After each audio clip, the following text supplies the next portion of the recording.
There is one race which has fought side by side with the Horde time and time again, and is often regarded as the missing Horde race, and that race is the Ogres. We almost got them as a playable race in Burning Crusade when we ventured to their homeworld of Draenor, but they were benched in favor of the more aesthetically pleasing Blood Elves, which allowed Blizzard to explore the Thalasian lore and introduce proper elves to the game. In Cataclysm, Ogres could have made a big comeback in the Horde, but were outshadowed by the Goblins, which finally introduced a small, cunning race to contend with Alliance gnomes. In both of these cases, their massive size and lack of female models, as well as their similarities in identity to previously existing races, forced Blizzard to introduce alternatives which better balanced out the Horde's demographics. But what happens when the Horde's identity begins to drift away from its roots? Right now we have Nightborn and Blood Elves running through Orgrimmar. Banks are run by goblins. Battle arenas are dominated by pandas. Orcs are all of a sudden practicing proper posture, and we've been taking orders from a dead elf. The sad truth is that the Horde has lost itself in its broad acceptance of various cultures, and it may take the brutish and tribal ogres, with their magical affinity and rich history, to recenter the Horde's identity as a faction of off-worlders, banding with various outcast races for survival, whether that be as family, comrade, or even uneasy allies.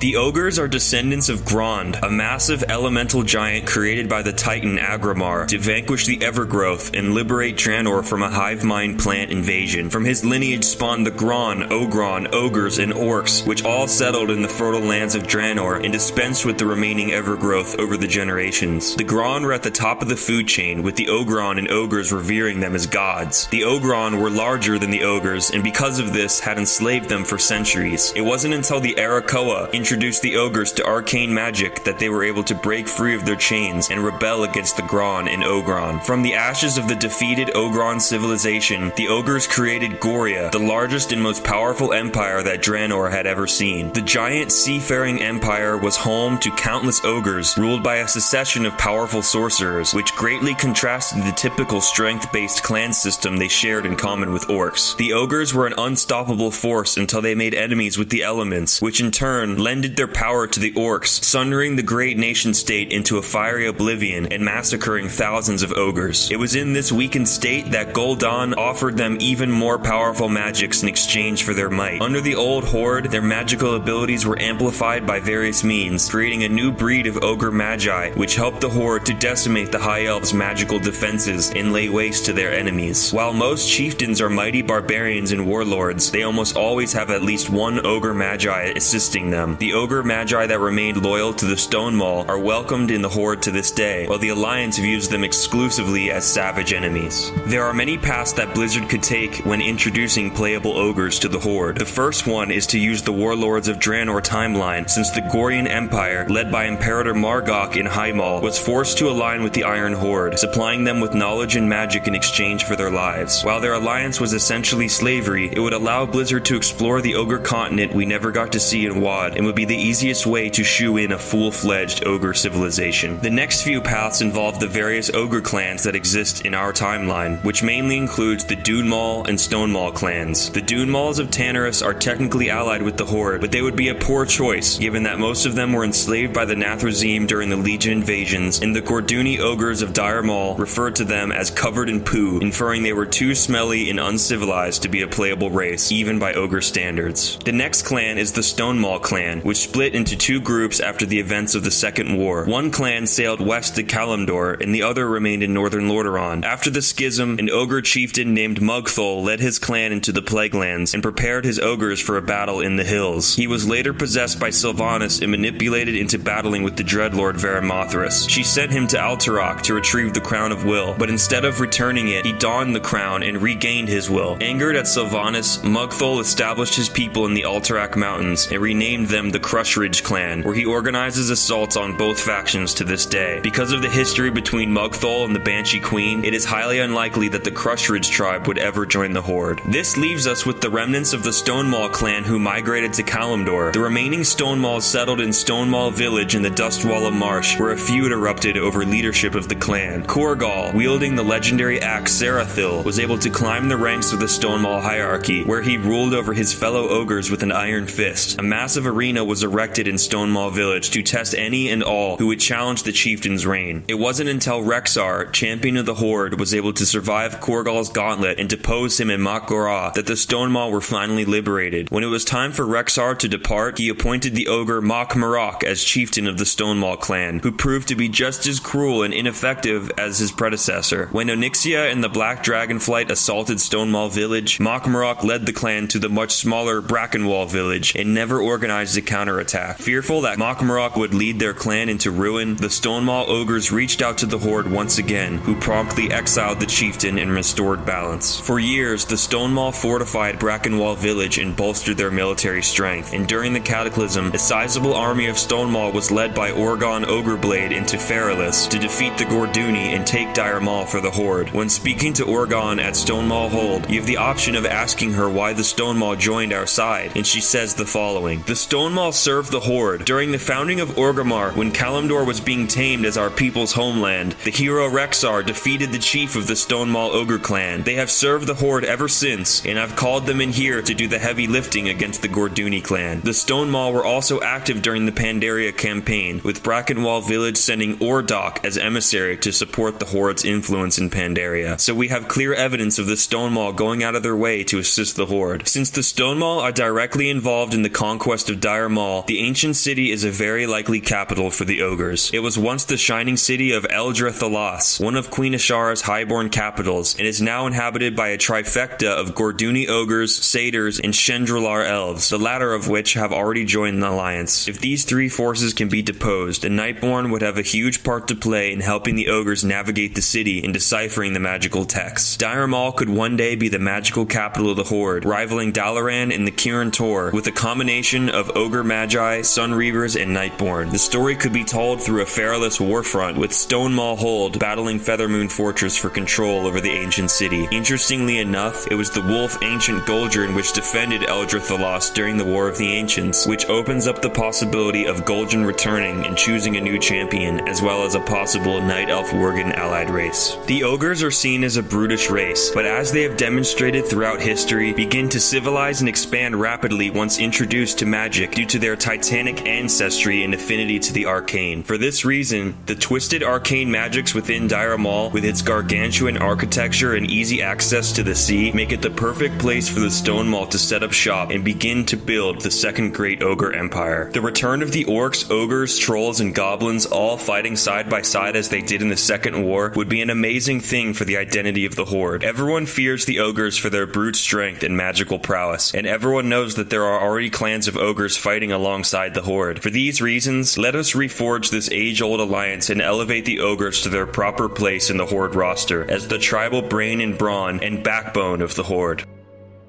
And that is my case for playable ogres joining the Horde. Thanks for watching, guys. Make sure you like and subscribe and support my new content. And let me know in the comments which allied race you want to join your faction. Thanks for watching, guys.